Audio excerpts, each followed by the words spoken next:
दो दोस्त और भालू। एक बार की बात है, एक गांव में तारा और राजू दो बच्चे रहते थे। दोनों एक ही स्कूल में पढ़ती थी। वह दोनों बहुत ही अच्छा दोस्त थे। एक दिन स्कूल में छुट्टी के कारण दोनों दोस्त एक जंगल में गए घूमने के लिए। तारा बहुत डरपोक थे, वह तो जंगल में जाने से डर रही थी।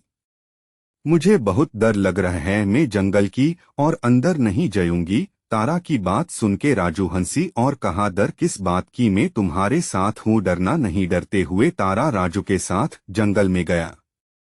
जाते जाते राजू ने देखा एक भालू उनकी तरफ चलते हुए आ रही थी।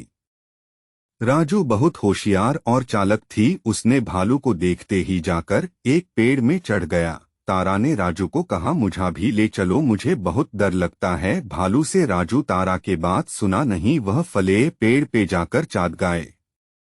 भालू उसकी तारा की पास आ रही थी। तारा एक मिनट के लिए सोचा, उसे एक बात याद आई। स्कूल में शिक्षक ने उसे बताया था, भालू कभी भी मरे हुए इंसान को नहीं खाता। तारा उस बात को याद करके अपनी सांस रुक के कुछ मिनट के लिए वहां सो गया। राजू पेड़ में से छुपकर तारा को देख रही थी। उसने देखा भालू धीरे धीरे तारा के पास आकर उसे सूखने लगा। फिर कुछ मिनट बाद भालू उसे मरे हुए आदमी सोच के वहां से जंगल में चली गई।